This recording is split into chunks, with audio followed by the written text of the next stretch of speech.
requested you to give a lecture. Advocate, I know I can always count on you. If there's something that needs to be done, I come to you to do it. And we both realize that this year is the 50th anniversary of the Apartheid Convention, as well as the 75th anniversary of the adoption of the Universal Declaration of Human Rights. So I just couldn't think of a better person to give a lecture on this topic, Advocate. As it happens, South Africa has, even though this International Day was named after an event that took place in South Africa, but we have not been at the forefront, of global discussions, about racism, about racial discrimination. And so, in a sense, this event today is our coming out event, Advocate. And I just want to thank all of the colleagues who are here. I know it's a public holiday and you guys are taking your time to listen to the Advocate. And so what Advocate Tembeka Ngcukaitobi will do, will speak for about 45 minutes or so. Advocate, 45 minutes, maybe to an hour, and then we'll have a conversation after that. I presume we know our guest speaker today is a public intellectual, he's a well-known lawyer, senior counsel. He's also an author of 2 wonderful books. And so we are privileged to have you this afternoon, Advocate. So the floor is yours. Thank you, Dr. Ngolunga. I appreciate you saying that you couldn't have thought of a better person, but at the same time admitting that you invited me very late when you had run out of options. No, no, I can always count on my friends. So that just shows me precisely where I fit in the scheme of things. Thank you for the invitation. I'm very privileged to be here. My topic is entitled, my paper rather, is entitled, Is Apartheid the Forgotten Crime Against Humanity? Let me begin on the 30th of November, 1973, exactly 50 years ago. That is when the United Nations General Assembly passed probably one of its most important resolutions when it adopted the Convention on Apartheid. In the opening paragraph of that convention, it is declared that apartheid is a crime against humanity. According to the convention, the crime against humanity is because of the inhumane acts resulting from the policies and practices of apartheid, which violate international law, the Charter of the United Nations, and thus constitutes a threat to international peace and security.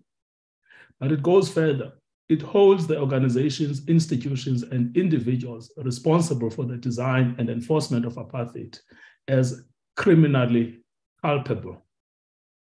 So from inception, the United Nations Charter of 1945 had set itself against racial discrimination and the domination of one race by another. But until the Convention on Apartheid was passed in 1973, the world had largely tolerated South Africa's obnoxious policy of apartheid. And it had occupied itself with world peace, the decolonization of Africa and Asia, and the reconstruction of Western Europe after the Second World War. But after 1973, the focus of the world turned to South Africa in the pursuit of the commitments of the Charter of the United Nations. The system of apartheid, founded as it was on racial supremacy, was incompatible with the principles of the Charter. But for the first time, it now also constituted a crime in international law. So what was the significance of declaring apartheid as a crime in international law? In a departure from the standard understanding of a crime as an act in violation of a law committed by an individual, apartheid was recognized as a systematic crime a crime not committed by an individual against the state, but committed by the state itself against its people. We see this clearly from Article 2 of the Convention, which specifies the elements of the crime of apartheid. These inhumane acts were committed to establish and maintain racial domination and a systematic oppression of people.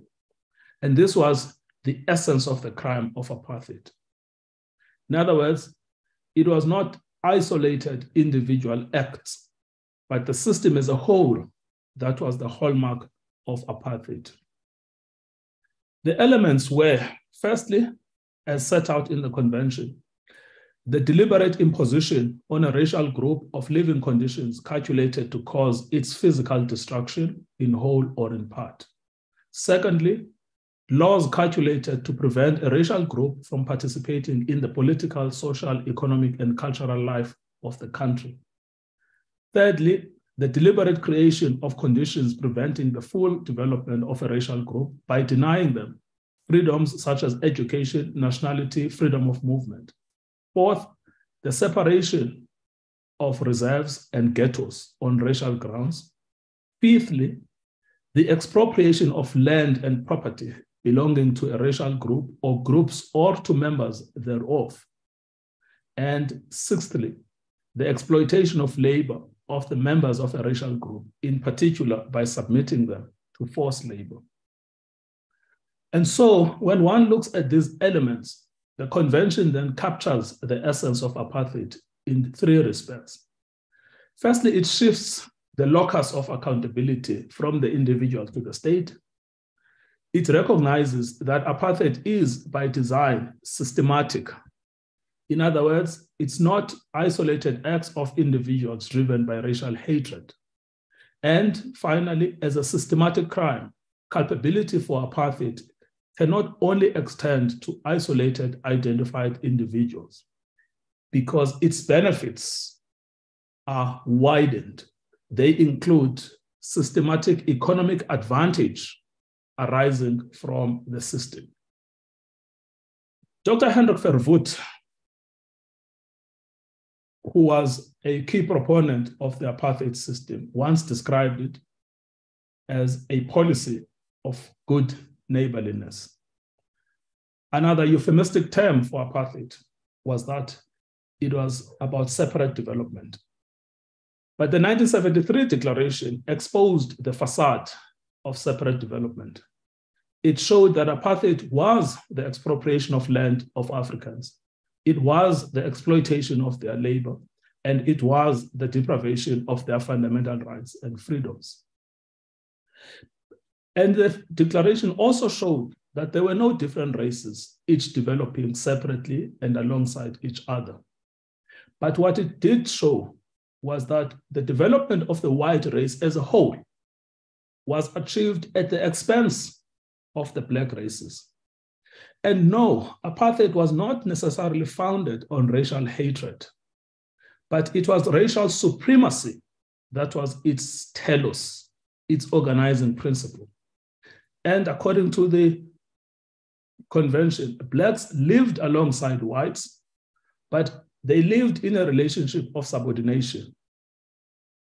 And when Africans were stripped of their South African citizenship, the effect was not to separate them from whites, but it was to sustain their position of perpetual subordination.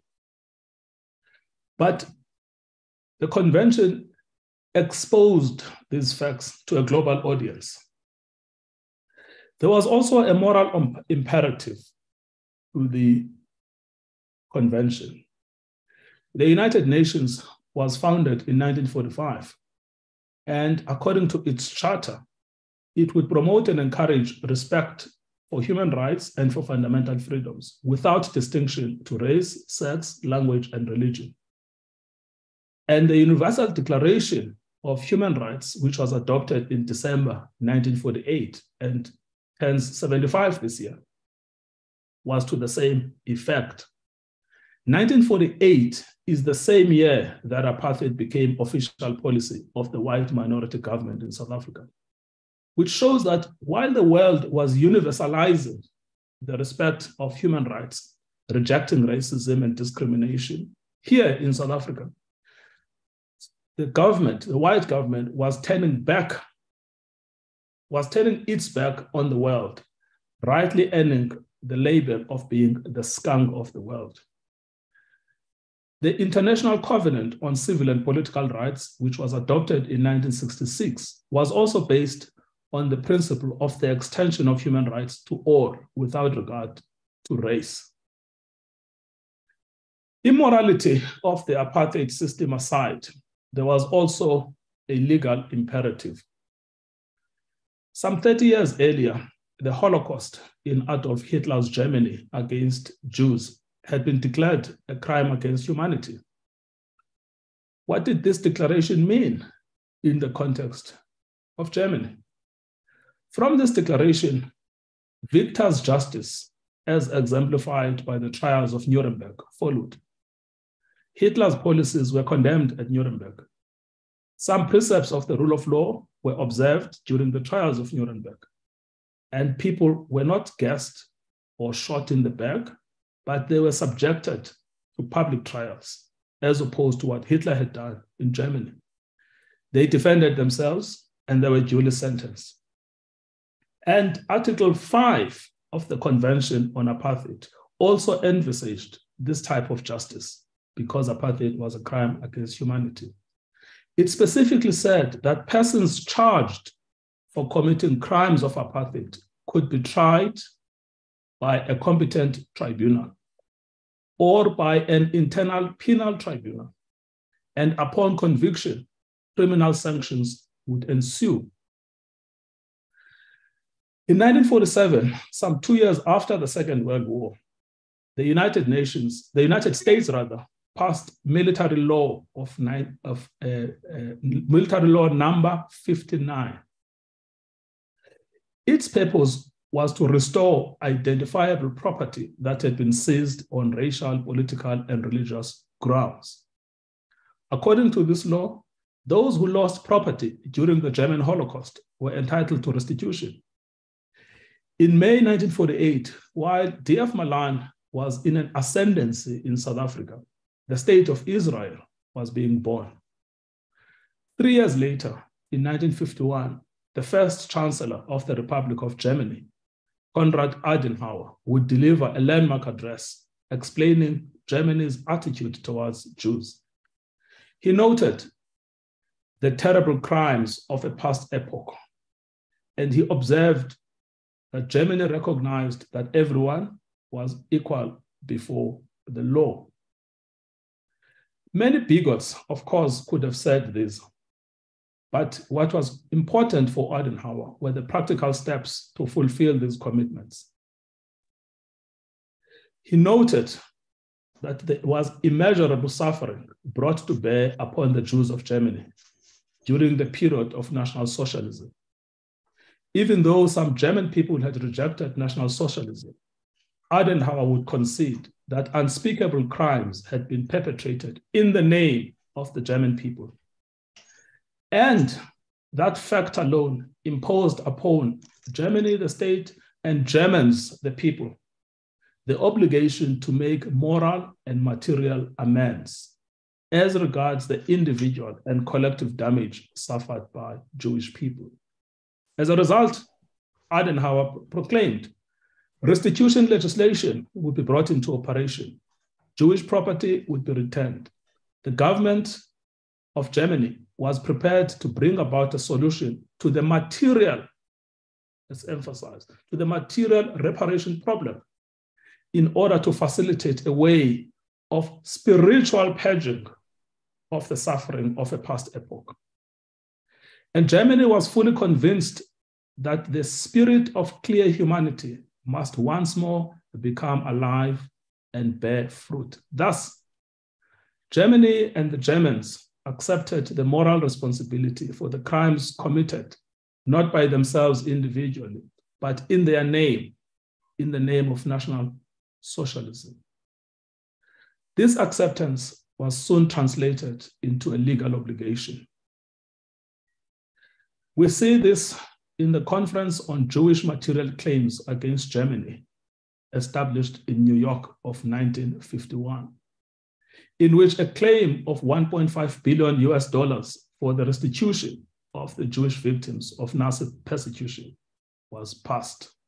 It was passed even though it was recognized that financial payments could not make good the destruction of human life and cultural values, and could not atone for the agony of the men, women, and children tortured or put to death by a very inhuman device. Restitution, however, remained a non-negotiable, as we can see from the two Luxembourg protocols passed on the 10th of September, 1952. What was covered by these protocols? Deprivation of liberty by reason of persecution, compulsory labor, deprivation of decent living conditions, deprivation of property, deprivation by death of family relatives. So these Luxembourg protocols were a watershed moment in international relations. No state had previously accepted moral, financial, and legal accountability for crimes against humanity perpetuated by its leaders and its government. In at least 2 African states, there was hard evidence of crimes against humanity. The first was in the Belgian Congo, where Belgium, under the obnoxious ruler, Leopold, was responsible for the genocide of more than 10 million Congolese between 1885 and 1908. Closer to home in Namibia, Germany's genocide killing of the Nama and the Herero between 1904 and 1905 had long been described as a crime against humanity. Yet neither Germany nor Belgium have been prepared to confront the fact that the roots of the crimes against humanity run deep in their history, and that the first crimes against humanity were committed in Africa. I want to then return to why it matters that apartheid was a crime against humanity, and what lessons we can take from previous examples about restitutive policies pursuant to crimes against humanity. Apartheid was a crime of inhuman acts, rightly condemned because it denied and violated the humanity of its victims. The focus of the crime against humanity is not the race of the victims, but their humanity. But despite this, in this country, there have been no meaningful financial, material, moral, or in fact, legal reparations for the victims of apartheid. This is the problem I wish to interrogate further. We should locate apartheid in its moral, political, and historical context. Formal apartheid has been abolished. In fact, it was abolished prior to 1994.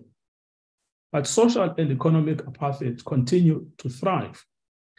The World Bank recently delivered a brutal and a frank assessment of the enduring scars of apartheid to the economic order.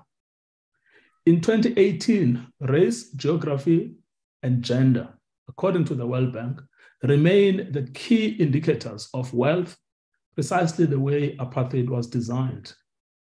I want to suggest that the forced dispossession of the land held by Black people in South Africa was the act that most decisively deprived Black South Africans of their means to resist being reduced into a laboring subclass under apartheid. It is at once the most visible symbol of apartheid colonialism. The restoration of land, material reparations, restitution of property is therefore an imperative of justice and a necessary measure in the ongoing struggle for the reparations for the crime of apartheid. Expropriation of land was identified by the United Nations as a key element to the crime of apartheid. And why was this so? It recognized not only the crime comprising the dispossession of land, but also its connection to race and racial subordination. This political entity, known as South Africa, only came into existence in 1910. Rights of citizenship were denied to African people, or they were called at the time natives. In fact, we know this explicitly from Section 35 of that act that defined eligibility for franchise, which expressly excluded native people and reserved rights of franchise to European adult males. We also know this by the languages that were recognized, Dutch and English. We also know from the qualification of political office, which was reserved for those who had resided in the Union of South Africa, and those who were British subjects of European descent. So when apartheid is installed as the official political ideology in 1948, the precise intention is to turn it in law into a white man's country. And thus, racial conquest now assumes a legal force. But as a matter of social structure, political structure, and economic structure, race and dispossession based on race had long been part of the fabric of South Africa. To give effect to the 1910 South African policy, the Native Land Act of 1913 was passed. It included a schedule of native areas, which listed existing reserves, locations, and farms for occupations by Africans, which constituted 7% of the total surface area. Section 1 expressly forbade natives from entering into any agreements for the purchase, hire, or acquisition of land from any person other than a native, except with the permission of the Governor General. But we know for a fact that that permission was hardly ever granted. Any breach of the act would result in a crime, punishable with a fine or imprisonment of up to 6 months. Many people are under the impression that it is the Native Land Act that deprived Africans of their land. But Richard Msimang, an attorney whose life story I have written about elsewhere, has considered it a mistake to confine our understanding of the impact of the Native Land Act to loss of land. For Msimang, the true effect of the Native Land Act was the loss of security of tenure, loss of property, particularly in the form of cattle. The stories that he recorded illustrated that these cattle and these farming implements were in fact not lost. They were confiscated by white farmers.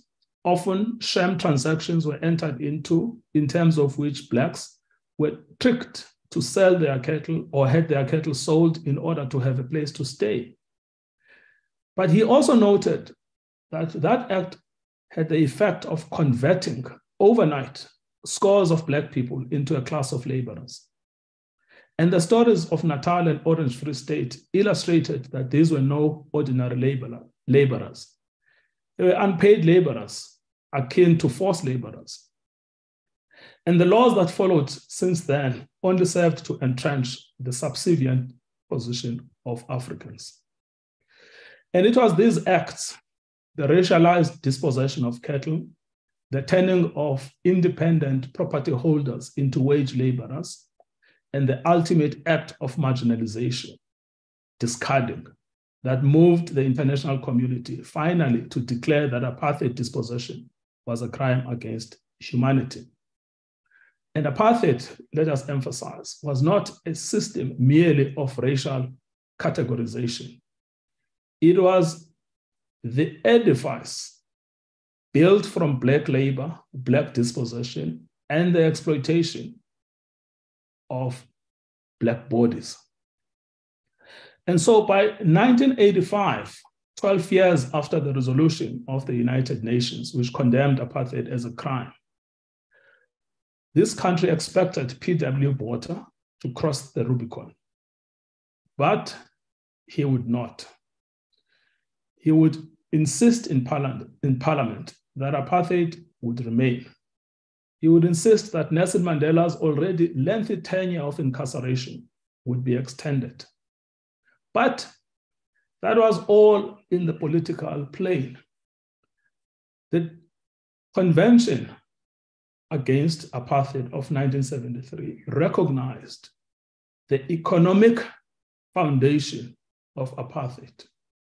So as Botha was bellowing with indignation in Parliament, the military tanks, the armored vehicles, and the police Caspers were driving into black townships, engulfing these townships into a thicket of smoke from their tear gas canisters. But who was financing them? They were oiled and fueled by the large petroleum companies of the world, Shell, BP, and Mobil. Collectively, these companies controlled more than 80% of South Africa's market for petroleum products. It is often said that white-owned local and international companies made super profits during the years 1960 and 1980. But less spoken about is that this was the result of the apartheid policy of oppressed and extractive labor. 3 examples illustrate the symbiotic relationship between the white apartheid administration and white businesses, precisely the very point of the convention. First, the passed laws to control migrant workers. The passed laws have a checkered history in South Africa. Although their ostensible justification was the maintenance of the register of native people, their real effect was the control of labor for the benefit of white business. According to the report of the Truth and Reconciliation Commission, migration control regulations were first drafted by the Chamber of Mines in 1895 as a response to the state's reluctance to organize a stable and constant supply of native labor. And therefore, the intention of migration control was to have a hold on the native whom we have brought to the mines. And so the pass system, which was at the heart of the Sharpeville massacre today in 1960, was primarily an economic instrument. The second example is the Masters and Servants Act. This act made it a criminal offense punishable by imprisonment for Black workers to break their contracts of employment by desertion, insubordination, or refusing to carry out the command of an employer. In other words, the employment relationship was policed on behalf of the large employers of South Africa by the state. And the Native Labor Act prohibited Africans from joining trade unions. And the establishment of trade unions was itself a criminal offense, again proving that at the heart of apartheid lied the idea of economic and political exploitation. And then another third element of apartheid, influx control regulations. Many people assume these regulations are based on racial hatred. They were justified on the grounds of their compatibility with the policy of separate development. But these influx control regulations served the important commercial goal of turning Black labor from the cities to the farms. The design of the legal order thus enabled apartheid capitalism to thrive. So when the international community declared the system or the systematic dispossession and racialized forced labor as crimes against humanity, the class of persons who were responsible for the commission of the crime transcended the state.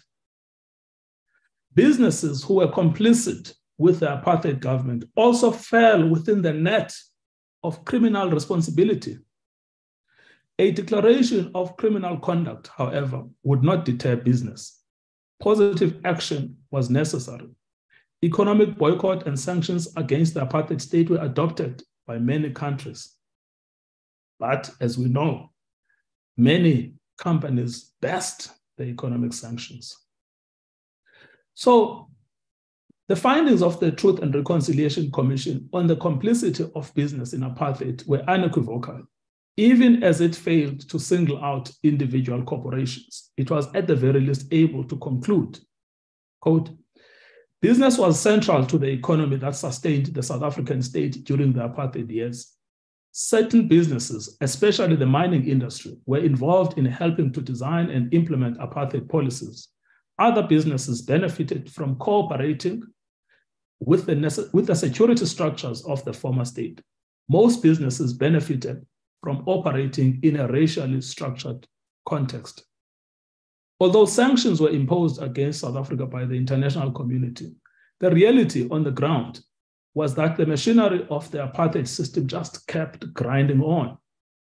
For corporates, breaking the sanctions meant more profits, and the promise of higher profits outweighed any desire to play their role in the freedom of Black South Africans.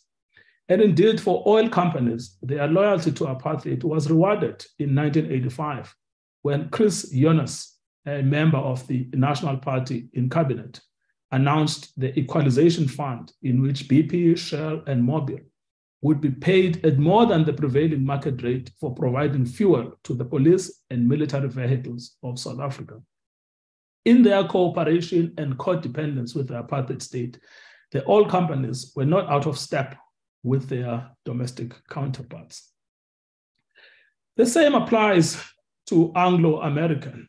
If one looks at the report of the Truth and Reconciliation Commission, it holds that Anglo-American held a 20% holding in Barloworld.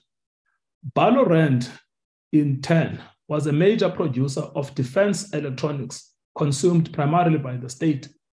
As a subsidiary, Barloworld paid dividends to Anglo-American.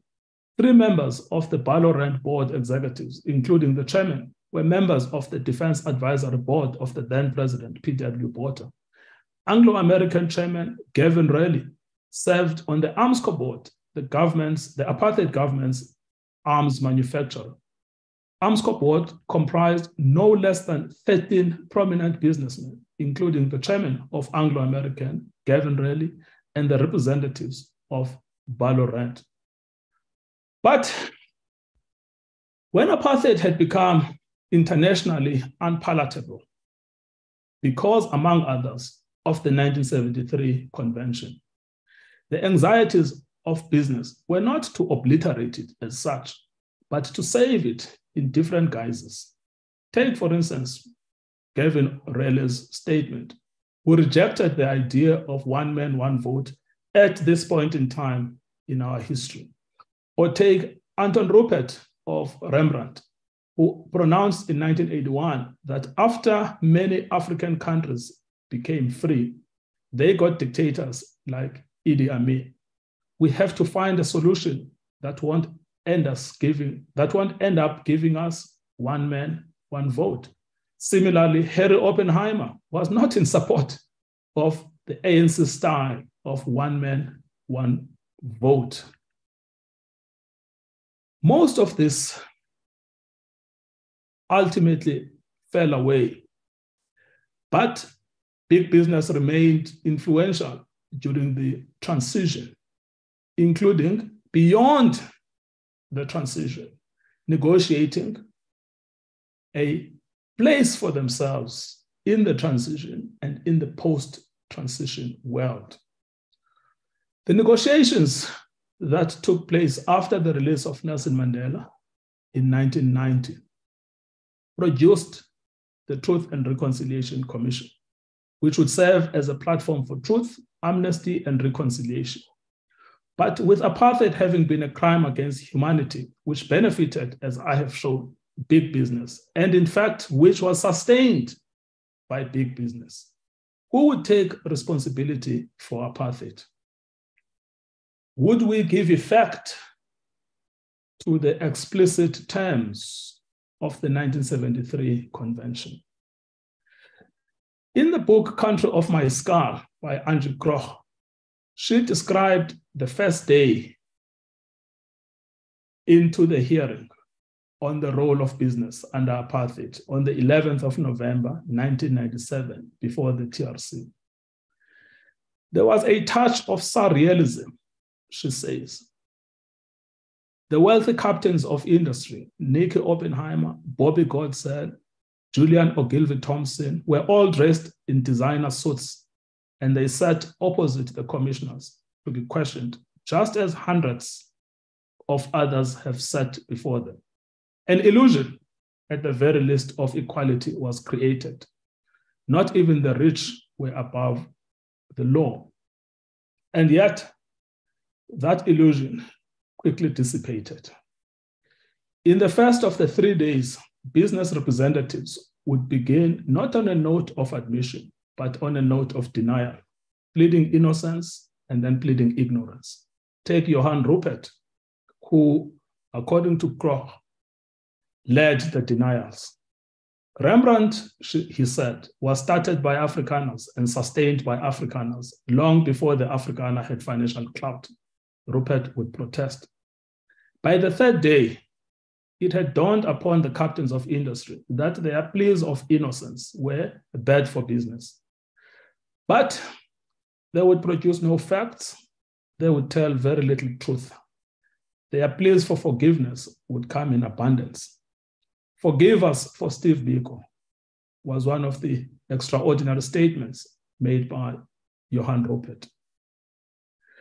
When those hearings finished, many promises were made to set things right.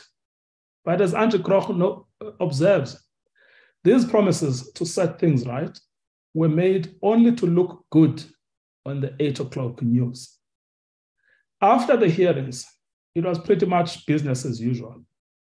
The oil companies who were responsible for putting petrol into the apartheid military vehicles simply did not even show up at the TRC. Those who showed up simply shelved their submissions and carried on with their lives, as they had done before. The report of the TRC did not explain why it did not take more drastic action against big business, merely noting its regret. The same applied to land. No thoroughgoing examination was made by the TRC about property dispossession and the expropriation of land. And yet, this was a central element of the 1973 Convention, which described apartheid as a crime against humanity. It seemed that the TRC had forgotten the primary essence of apartheid, and it was investigating crimes under apartheid and not considering apartheid as itself a crime, a systematic crime that could only be sustained by the exploitation of Blacks, but a crime that had beneficiaries, which is the white society as a whole and white businesses in particular. This is why Sampie Blanche, himself formerly a supporter of apartheid, but by 1997 had rejected apartheid, explained that in order to overcome the true impact of apartheid, the new South African government had to focus on the systematic nature of apartheid by considering, first, the deprivation of land, secondly, the fact that millions of Africans were paid exploitative wages in the gold and agricultural sectors. Thirdly, the fact that Bantu education had made it impossible for Africans to acquire skills that were necessary to enable them to operate in the modern economy.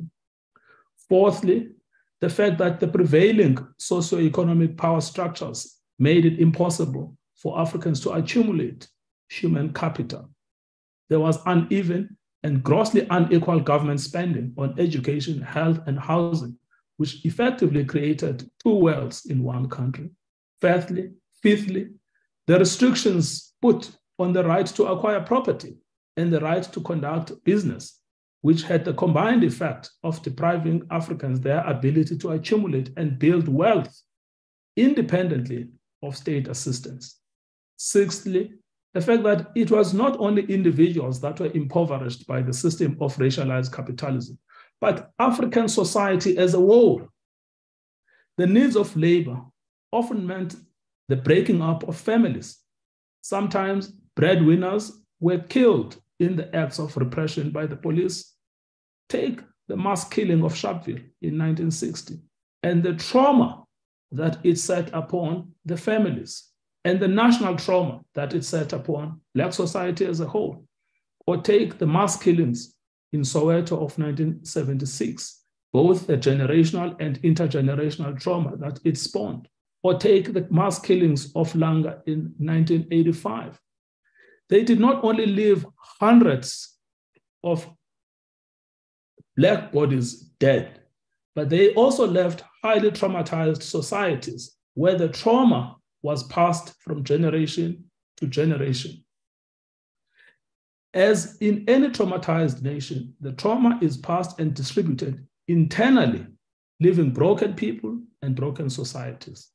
And it was in this context that Terblanche explicitly proposed a form of taxation to be paid basically by whites for the benefit of Blacks. And this is precisely what was at the heart of Adenauer's proposal about how to deal with material reparations owed to Jewish people as a result of the Nazi exploitative era. And this was precisely what was at the heart of the 1973 Convention on Apartheid. It's material reparations leading to spiritual reparations. But these proposals were opposed, and the idea was discredited before it could take root. A similar recommendation by the Truth and Reconciliation Commission was also not accepted by the ANC government. Instead, paltry sums of 30,000 rands per family were deemed appropriate in respect of those individuals that qualified for reparations. And that definition of reparations was itself a narrow definition based on the idea of a gross human rights violation, which itself began only from March 1960, signaling Sharpeville. But businesses largely got away scot-free, and so did landowners. Not only did they retain the land, they retained the benefits accumulated over the land. Most still had farm workers, Black farm workers, whose conditions had hardly changed. Land, in any event, as a subject, was excluded from the terms of reference of the TRC. Instead, a different dispensation, which has produced no results, was agreed upon. As we conclude, let us note that the exclusion of the economic question from the TRC and indeed from the structure of the Constitution meant that one of the goals of the 1973 Convention, which was the material restoration as a consequence of a national exploitative system, was not addressed.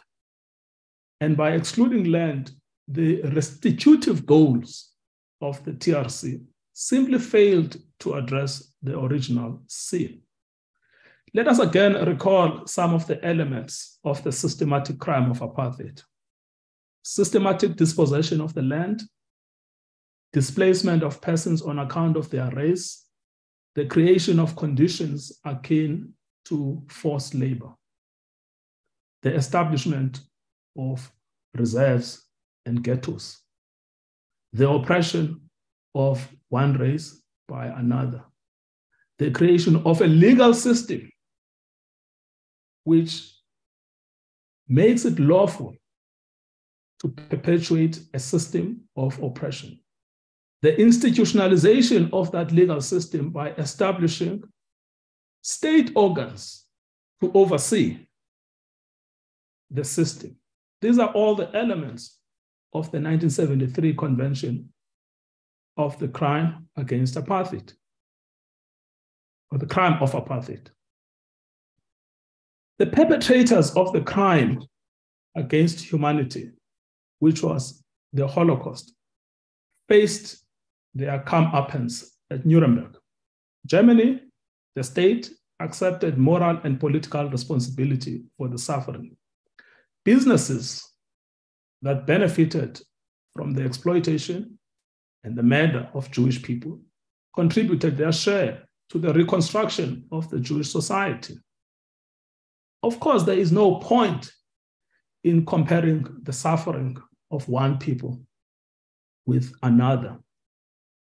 Yes, both the German Holocaust and South African apartheid were declared as crimes against humanity. But that does not mean that they were the same crime against humanity. But the point to be made is not the comparison of suffering, but it is to ask the question of the possibility of reconstructing of a society without material reparations.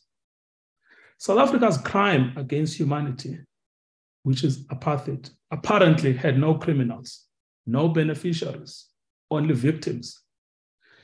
F.W. de Klerk, leader of the National Party during the TRC hearing, would only accept collective responsibility for apartheid. Volume 5 at page 225 of the TRC report remains blacked out in the section intended to address de Klerk's alleged culpability for gross violations of human rights. The killings of today in 1960, Sharpeville, Soweto, and the state of 1985 emergency remain largely unaccounted for. Primary beneficiaries of forced and cheap labor, who were the English and Afrikaner businessmen, took no responsibility for benefiting from a system of racialized capitalism. Many would not even honor the invitation to account publicly before the TRC.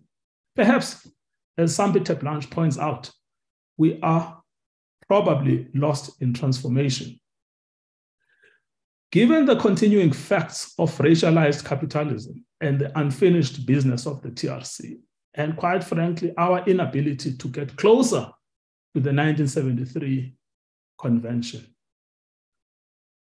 we can ask ourselves the question, is apartheid a forgotten crime against humanity?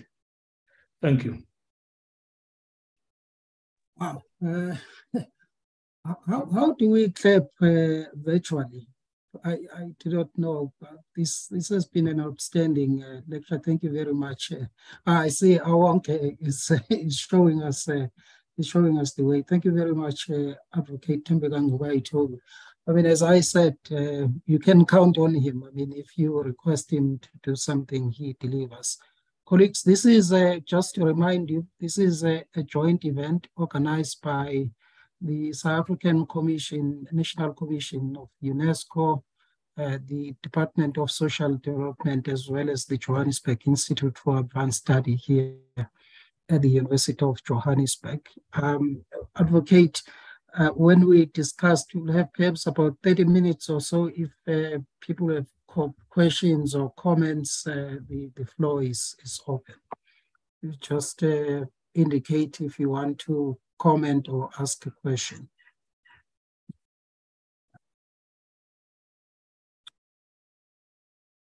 Any questions or comments? Yes, Eugene, let's start with you. Thank you very much. Let me agree with you. It is indeed palatable. Advocate never disappoints. We really appreciate him, and we appreciate you for ensuring that you convince this important discussion. I want to pose a question to the advocate. because he has already identified and clearly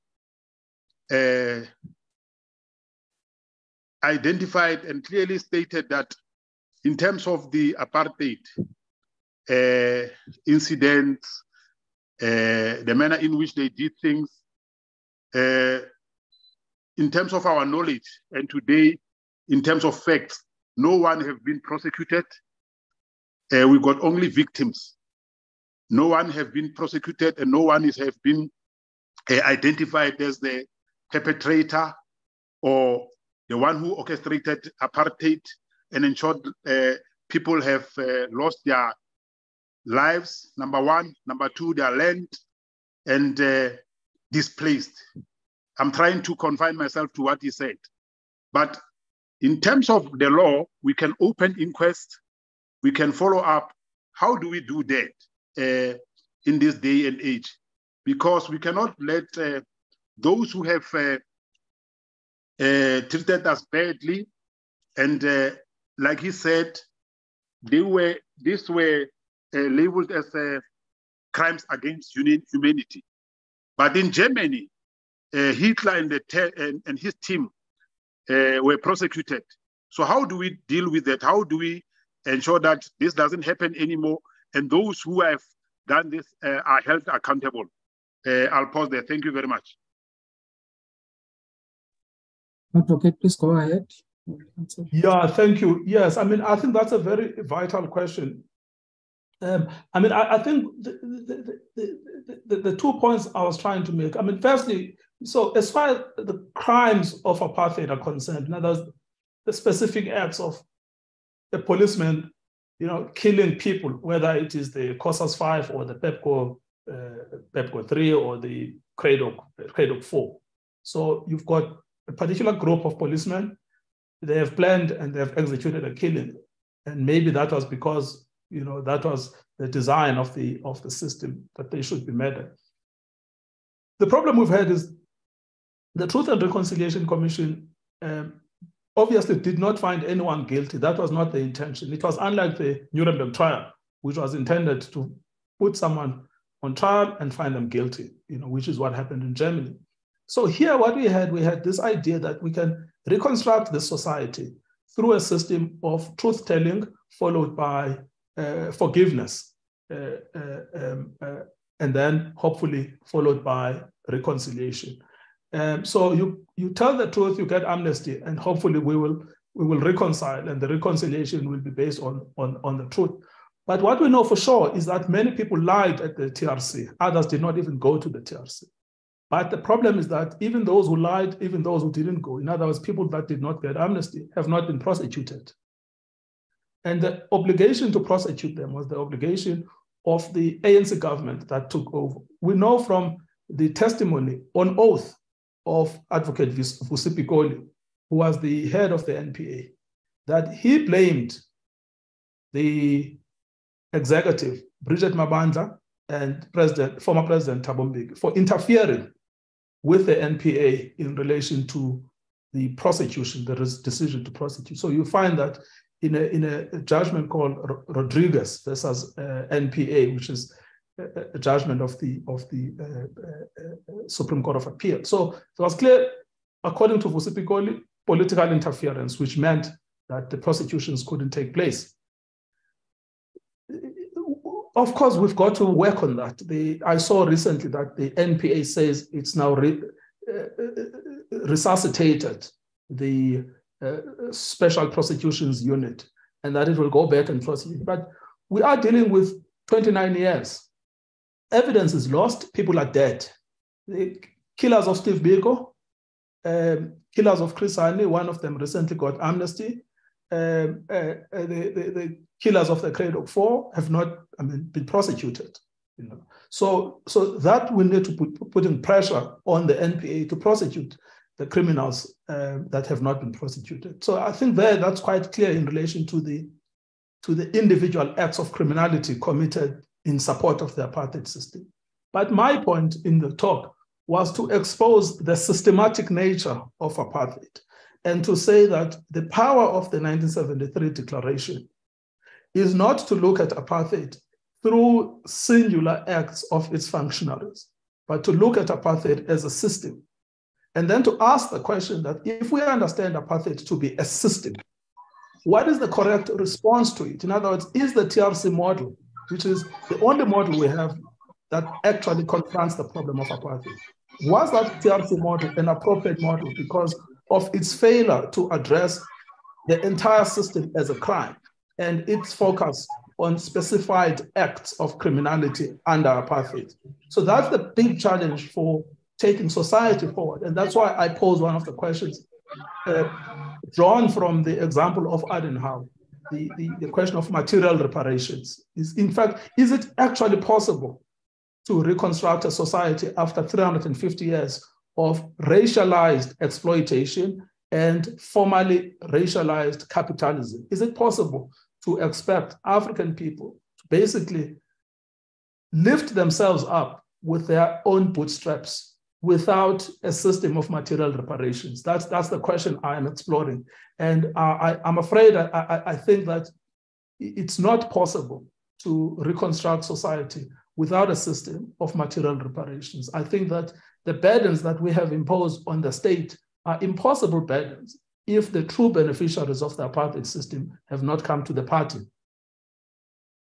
Thank you. I'll take two questions, Tana, as well as Zwelithini. Let me start with you, Tana. Thank you.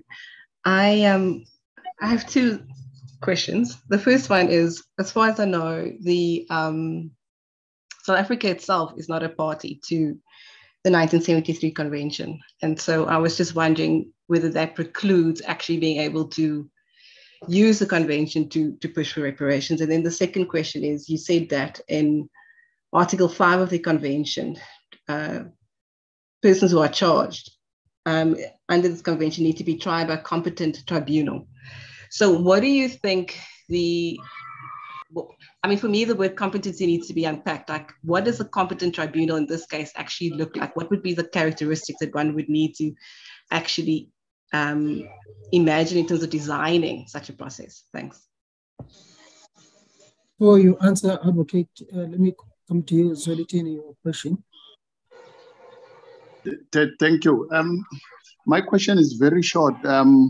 I understand that the evidence might have been lost. It might be 20 years ago for TRC, but the businesses that benefited during apartheid time, we still have them, and they still find it easy in the current government to make profits and to continue as if nothing wrong happened. They never funded the apartheid, which was declared as a crime against humanity. Even still today, they are calling the shots. They are still big businesses. They are not even affected. And what is your view, Advocate, on that? If we can trace such big businesses and such big businessmen like the likes of Abu Rupert, if they are still there, can we still engage them? Because we still have an evidence that they benefited at our expense, at them exploiting us, and it's still affecting us. They can't say it's very late and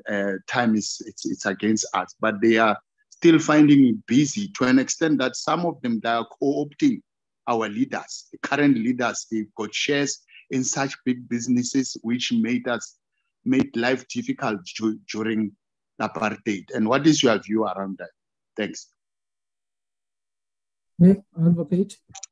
Yeah, thank you. I mean, I think on Tana's point, I mean, it's true that, we are not a party to, South Africa as a country is not a party to the convention. It could not be a party because it rejected the convention. I think the US and the UK, but one of its partners, or even France for that matter, refused to sign the convention. But it's still a convention in international law, which meant that South Africa could be held culpable internationally. It could be taken to the ICC, they could be taken to any of these forums, for anyone who has committed the crimes of apartheid. But in any event, the crime of apartheid itself is domesticated in the Rome Convention, which South Africa has a Rome statute. So anyone responsible for crimes of apartheid that are now, defined, it's possible to prosecute them domestically in South Africa. But none of this really moves the debate forward, because South Africa adopted the National Reconciliation Act, which was the basis for the establishment of the TRC. And so the problem was that there was a narrow definition of violations of human rights, gross violations of human rights.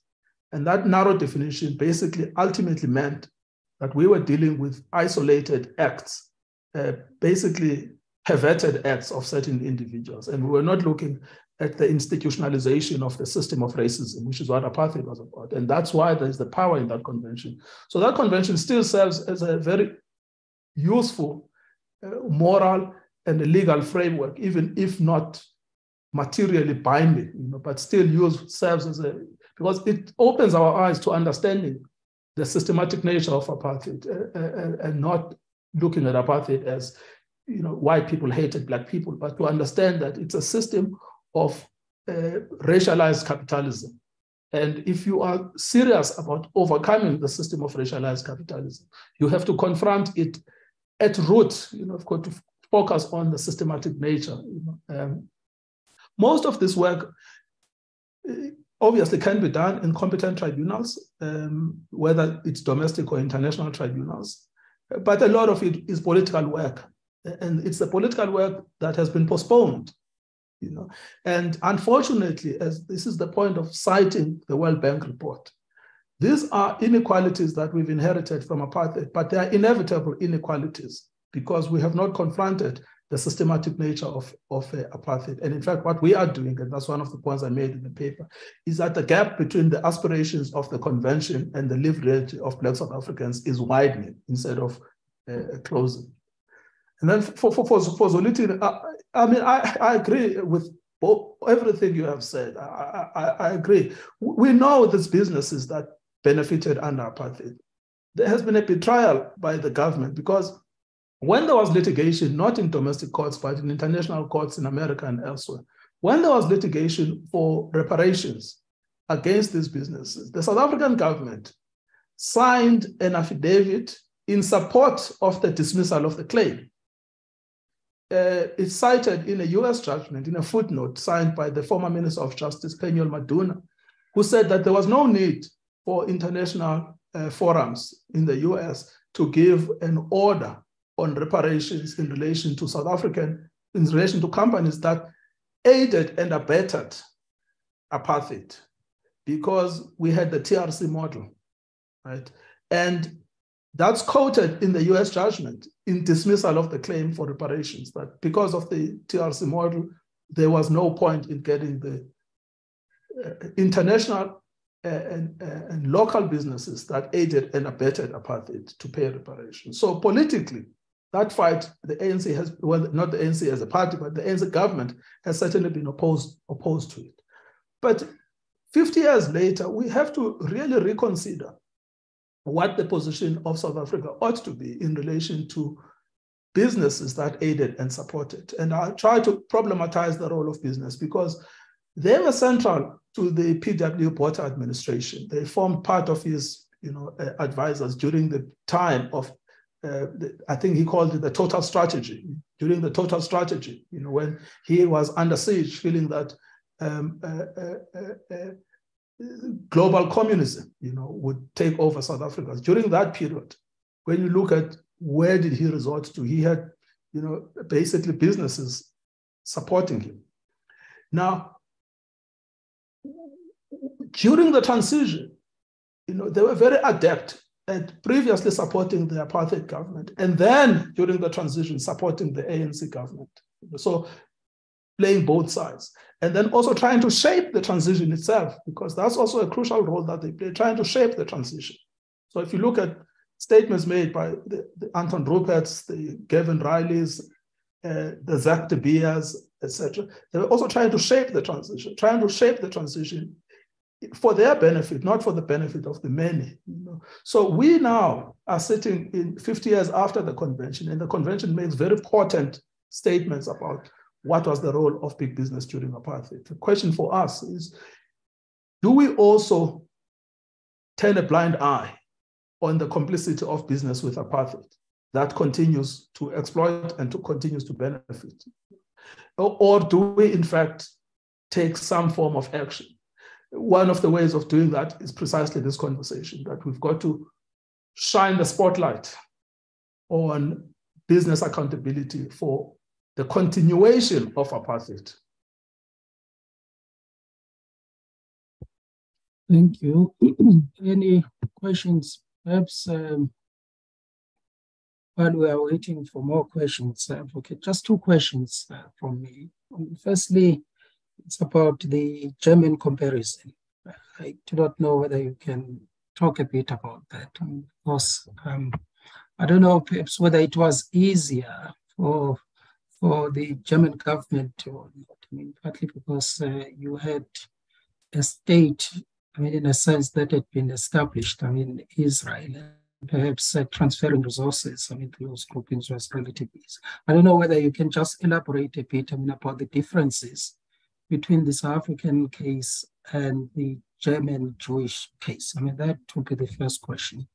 I mean, secondly, perhaps to explore deeper the explanations or the arguments of the South African government for not, in a sense, following the lead, I mean, that is contained in the Apartheid Convention, because the argument against reparations was that there was a program of government, I mean, that will deal with the legacy of apartheid, and that perhaps it was not necessary to follow the German situation. I do not know whether you can reflect a bit on that argument. I mean, made in that case in the United States, but also made against reparations. I mean, because there was a push for reparations in South Africa, and the South African government was against that. I mean, it said it is the responsibility of government to deal with that issue.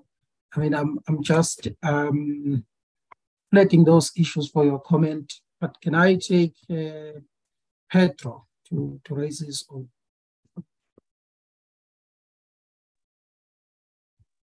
Thank you, Dr. Ngcukaitobi. Just two quick questions, Advocate Ngcukaitobi. It's Pedro here from University of Free State in Bloemfontein. Firstly, when you say that apartheid was not necessarily a system of hatred of Black people by white people, what exactly do you mean?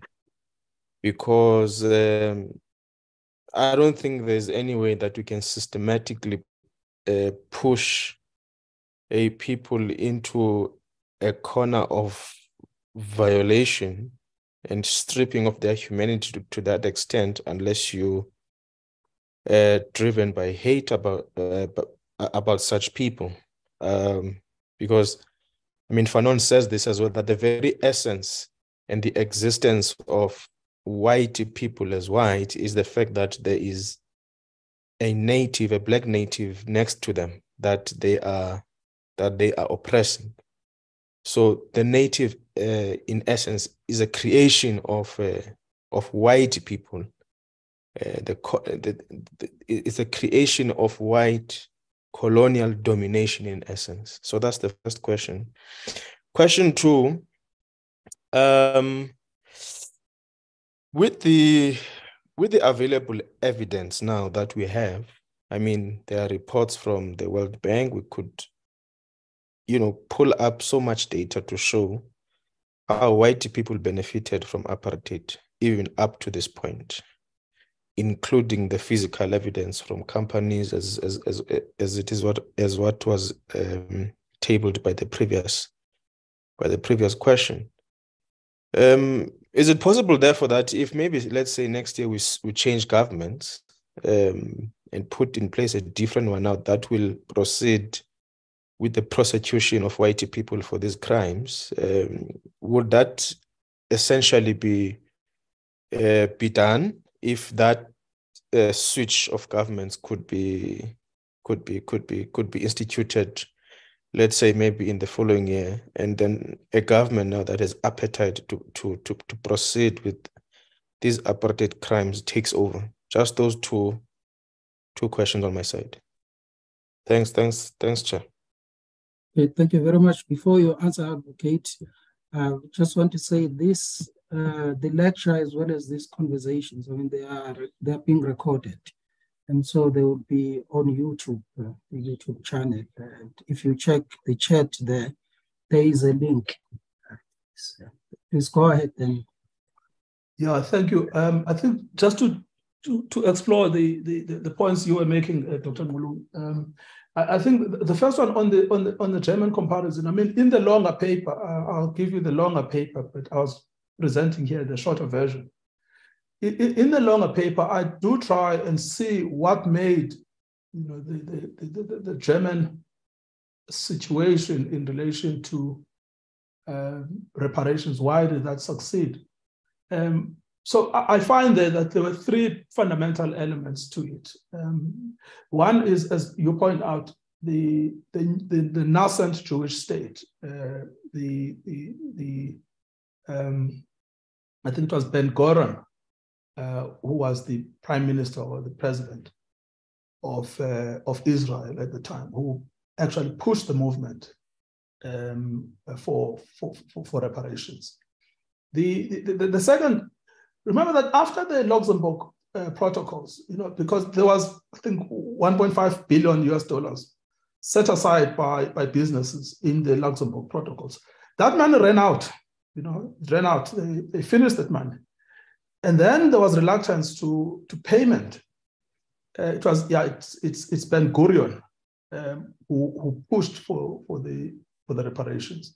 So that money was actually finished. They spent it, etc. But in 1997, Jews themselves and their organizations instituted a class action lawsuit in the United States District Court in New York against insurance companies, for instance, where they sought the recovery of Holocaust-era insurance policies. So if you insured Mercedes-Benz, which you knew that they were primarily responsible to aid and abet Hitler's government, they sued them. And they also sued for slave labor. Credit Suisse, for instance, and UBS, the banks, they paid 1.5 billion. Volkswagen contributed. The District Court of New York allocated another 1.5 billion, and several Swiss banks. And then that was 1997. There were new claims brought in the US, you know, in 1997, and a lot of money was paid as a result of that class action. And then in 2016, most recently, the German government decided that it would provide home care funding for Holocaust victims up until 2018. So for that, there was a lot of money. Again, it was 282 million euros, 315 million euros, 350 million euros. So 282 for 2016, 315 for 2017, 350 for 2018. And then it also fundamentally transformed the classes of victims, because, you know, if you started in 1951 at the time of the Luxembourg protocols, it's the immediate victims. But as the time passes, you know, the victims die and then there are new people coming in. The class fundamentally transforms. So it's now great-grandchildren, you know, that benefit under these schemes that are introduced. So one is Ben-Gurion, is the role that he played. And then secondly, it's the power of the legal system. You know, once they instituted those class actions, you know, it just triggered a set of other reparations. And of course, you could say there's something about the German government, because at the beginning, Adenauer himself had made this commitment that he will be looking into it. And then even later, when the money had run out, you know, the German government then, you know, made undertakings in 2016. So if you think about the fact that, I mean, the last reparations we're dealing with for the German Holocaust are 2018 reparations, and the German Holocaust, you know, is around 1939, maybe to 1945. So we're dealing with an event that is approximately 80 years old, but reparations are still being paid. Whereas when you are dealing with apartheid, apartheid is a a fairly new thing, you know, and there's just no movement whatsoever. So I do think that maybe those three elements, you know, provide a distinction. So firstly, the fact that we couldn't effectively use a legal system here. Secondly, we had a government that was opposed to reparations. And then thirdly, you had private capital that was also not interested in the payment of reparations. And then about interrogating the explanations of the South African government, I just find them unconvincing and inexcusable.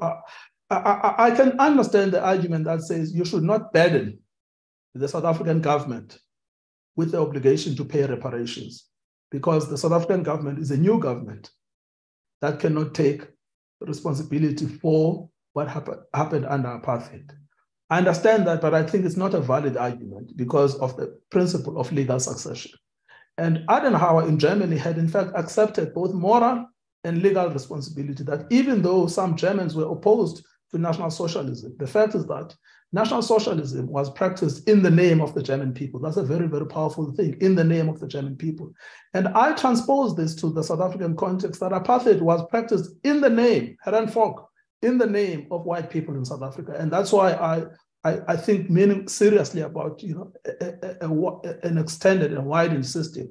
And that's the power, I think, of this 1973 protocol, to say, well, it's not just businesses, but it's white society as a whole, because the system of apartheid is created for their benefit. And in fact, materially, it's them who benefit from the system through the exploitation of Black labor. So I don't think that the arguments of the South African government are valid. And what's worse about them is, you know, when they put in an affidavit before the US, that was not an affidavit to protect them as the state from paying. It was an affidavit to protect corporations from paying reparations.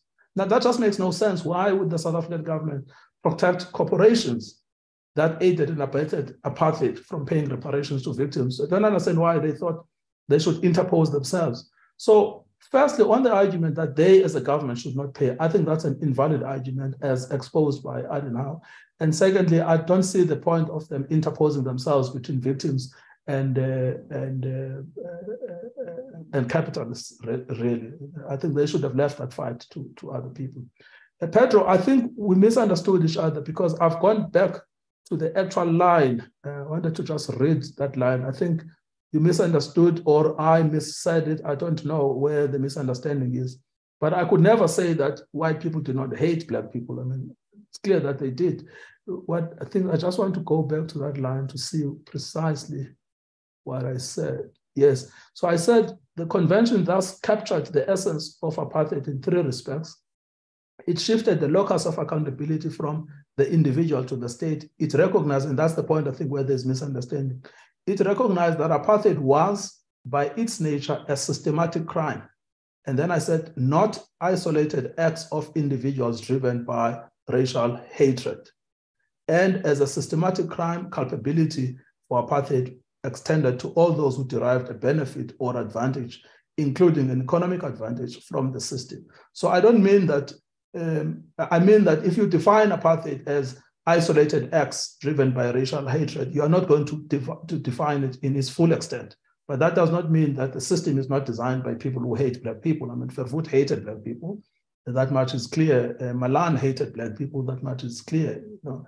But that hatred is only part of the understanding of apartheid. You have to understand its systematic nature, including the political, the cultural, and the economic facets to it. So that's what I was saying. I was not saying that whites did not hate Blacks. I mean, that would be wrong. If we changed the government, could we sue? Yes, I mean, I think we could. You know, I think if you look in Namibia, there was litigation now recently for reparations against the German government. It was instituted in the US courts. And so you still have all of these corporations and entities that are operating in the US courts.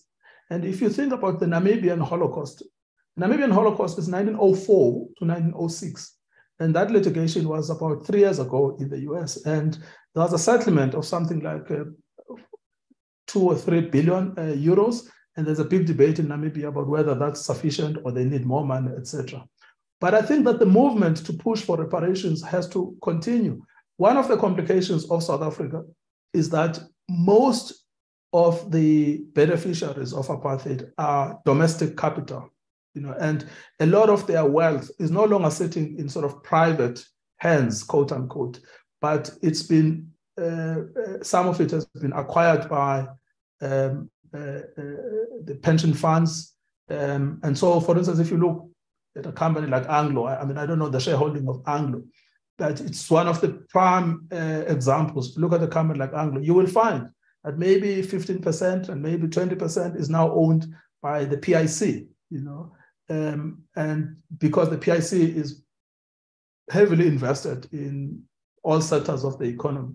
So that's what creates complication. But I don't think it creates legal complications, because you take over a company, you are responsible for its previous deeds or misdeeds. So you sue the current entity for the acts of the previous directors, because even within company law, there is the principle of legal succession. So I don't think there are many legal reasons why these claims cannot be pursued. But I think what I was trying to say is that if you left most of this work to the law, I think you are still going to come up short. Most of this work has to be driven primarily by politics. And I think the problem we have is that we've had an ANC government that's primarily been opposed to any form of reparations talk, any form. It only wanted the package of reparations through the TRC, which was 30,000 for every family for the acts of apartheid as defined under the TRC Act. But wide-scale systematic reparations for the reconstruction of Black society, they've been opposed to them. And so my point is to use this convention as a springboard for the wider conversation about, should we not be revisiting the possibility of reconstructing Black society oppressed over 350 years and exploited through a reparations movement?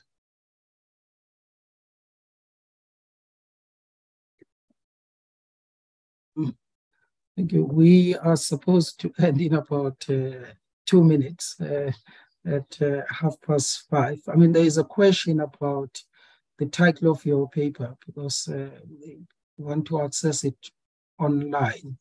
I don't know whether you can just give us some information about how people can access it, I mean, especially those who might want to use it to read it. Maybe let's take Eugene before you come back. I mean, I see Eugene has a hand up. Then you can answer that question and then give your concluding remarks. Eugene, I see you had your hand up. Yeah, thank you very much. My question is not necessarily within the discussion. I want to smuggle something that is juicy and it's all over the media. And because we don't have an opportunity to interact with a guru like the advocate here, I want to understand his view about the ICC stance in terms of why they want to say Putin must be prosecuted while he is not a member. Russia is not a member of the ICC. And they've been doing funny things all over the world. George Bush killed people in Iraq. Barack Obama killed Gaddafi. And even today, those economies cannot recover. So I want to understand what is the attitude of the advocate in terms of these developments. Thank you very much. Thank you. Zolitini, I saw your hand up. If you can just say something quickly before the advocate. No, sorry, I'm okay. I lowered it. Sorry. Thank you. Back to you, advocate. Yeah, thanks. Yeah, I mean, look, I don't agree with... Sorry. Let's give Shwai a chance. I just want to, I see Shwai is just racist. Right. Thank you, comrade. Advocate, what I'm trying to say is this is a very emotional thing.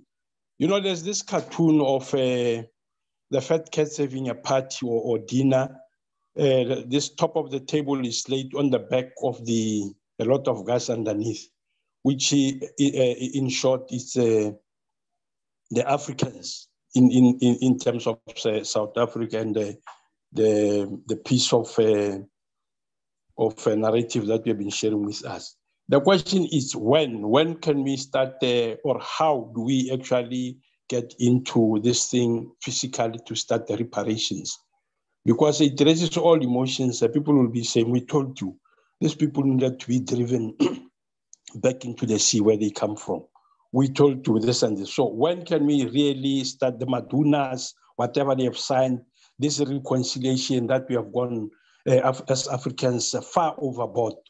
And then the poverty here is really grinding us. And the poor and the hungry are just about to stand up and stop this party, throw us all into the ditch, especially the African middle class. So throw all of us into the ditch, and then we pay for the sins, not of our forefathers, but of what we did, how we contributed to lack of reparation, to this foundational, systematic, economic and social sin. So can we read, how does one start? Do I go to a lawyer like you and say, I'm filing in a criminal case and a class case or something like that? Because it needs to be done. Otherwise, we are just on the brink of a civil war here. You see what is happening. This total shutdown. These are just simmering symptoms of something about to explode. So when we are here and then we are really dealing with information like this, what do we really need to step up and start practicing this reparation so that the poverty that is grinding the African nation can be minimized at least? Thank you. Yeah, I mean, okay, so Eugene. I mean, my own view. I mean, I don't agree with the structure of the ICC. I mean, I get the general point that it's necessary to have an international court for crimes against humanity and genocide. I get that point, but the problem is that they are very inconsistent with who do they charge for crimes like genocide. In America, I mean, you say Russia is not a party. America is also not a party. And so the decisions on who is charged are still probably heavily influenced by the interests of the West. I mean, there was a problem in Africa, by the way, not also Russia. But the problem in Africa, I think the first 7 cases, were all African leaders that were brought before the ICC, first 7. And the inconsistency has to be called out. Now, there's still the question as to what do you actually do for, especially if you have it's no longer a bipolar system. You've got a unipolar system that's concentrated along the West. Okay, maybe China is trying to introduce multipolarism.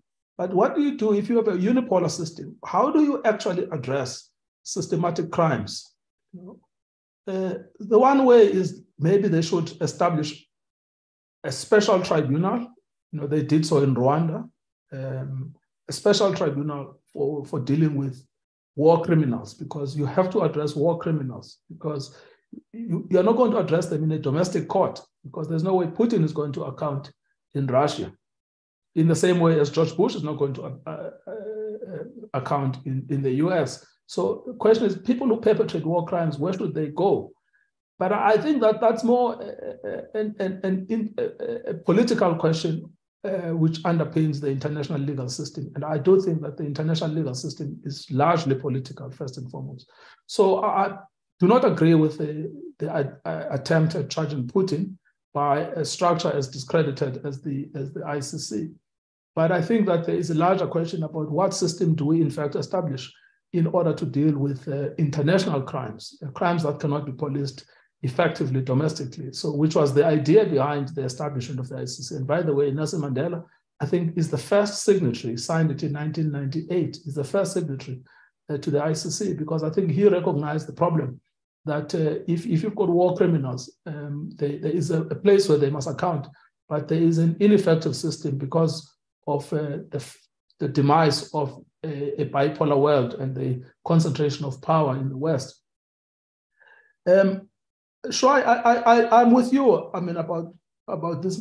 If my point was really to, ask the question, because the title of the paper is is apartheid the forgotten crime against humanity?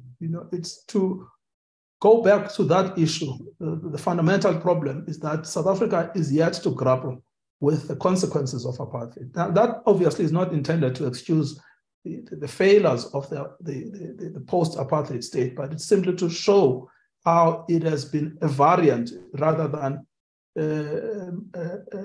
a solution. It's simply been a variant to 350 years of exploitation of Black people. So what do we do now? I mean, there are things that can be done, I suppose. People that committed acts of criminality under apartheid who have not been prosecuted, we can ask the NPA to prosecute them. If they don't, we can privately prosecute them, if that's the line we would like to follow. But we can also push a reparations movement. It really ought to be pushed. We've got to push a reparations movement. But I suspect that a reparations movement is ultimately political. But so what do we do as sort of people with platforms to public debate? I think it's just to make sure that the story of apartheid as a crime against humanity is never forgotten. De Klerk denied that apartheid was a crime against humanity. He died before he could be prosecuted for his role in the killing of the Craddock Four. And there are other people, other ministers that are implicated in the TRC report. They are also implicated in both of the inquest reports on the killing of the Craddock Four, but they have not been charged. So I think it's really raising the stakes to say, look, we must never forget that apartheid is a living crime against humanity. So if that is the thing I've achieved today, then maybe it is a worthwhile intellectual exercise. Okay, so the title of the paper, there was a question there, Advocate, and how people can have access to it. No, I'm going to send it to you. It's sort of a longish paper. It's 30 pages, but I've had to cut it to 12 for today's presentation. But I'll send it to you, and then you can. I don't know whether you'll put it on Jayas or what. We'll circulate it for everyone who's participating here. Okay. And then we can circulate it to them. Let me just say thank you. This has been amazing. I mean, it's a good way to start a discussion. I mean, as I said at the beginning, South Africa has been absent, I mean, in a sense, in these global debates, I mean, about reparations. I mean, last year there was a big thing in Latin America, and we were there perhaps, but not leading, I mean, these discussions. And this is a first start. And I think it has been an amazing start, and we'll have a series of these conversations about racism, about reparations, and I might come back knocking at your door, Advocate, for something else. I mean, especially during the course of this year, I mean, the 50th anniversary of the Apartheid Convention. But thank you very much, and thank you to all of you for participating and attending this wonderful discussion we have had today. I mean, as I said, it's a fascinating day for South Africans. I mean, it is Sharpeville, it is the Human Rights Day, and it is the International Day Against Racial Discrimination. And that is the reason why we thought we needed to do something. We'll do something similar next year, but we are also going to have a series of conversations during the course of this year, taking up on some of the points that have been raised in this conversation. Thank you very much. Thank you. Thank you. That brings us to the end of this. Thank you. I must thank my colleagues at the Department of Social Development, the guys at the Secretariat of UNESCO, and my colleagues here at JIAS. Thank you very much, colleagues.